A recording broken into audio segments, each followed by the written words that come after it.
Hello दोस्तों, नमस्ते। मैं हूँ शीला शर्मा।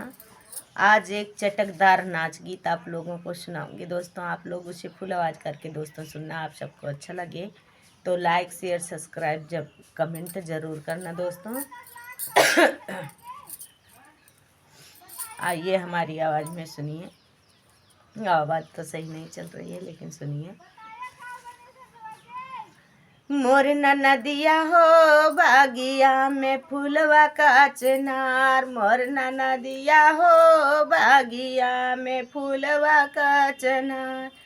फूलवा मैं तोर तोर डेलरी भरौले, मोर नदिया हो फूलवा बड़ा है रसदार, मोर नदिया हो फूलवा बड़ा है रसदार।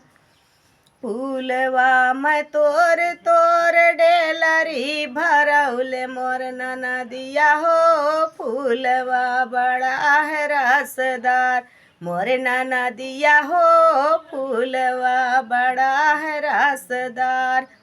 मोर नदिया हो बागिया में फूलवा का चनार, मोर नदिया हो बागिया में फूलवा का चनार।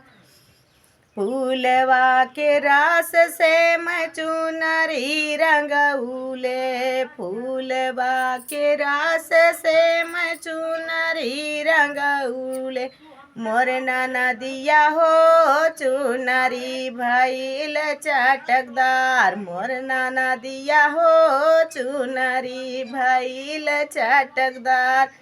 मोर नदिया हो बागिया में फूलवा का चनार, मोर नदिया हो बागिया में फूलवा का चनार। चुनरी पहिने हम गईली बजारिया, चुनरी पहिरे हम गईली बजरिया, मोर नदिया हो राहिया मेरो के ठागहार, मोर नदिया हो राहिया मेरो के ठागहार, मोर नदिया हो राहिया मेरो के ठागहार। मोर नदिया हो बागिया में फूलवा का चनार, मोर नदिया हो बागिया में फूलवा का चनार। काहे कराहिया रोके लाठा गहरवा, मोर नदिया हो हमारा भैया थानेदार।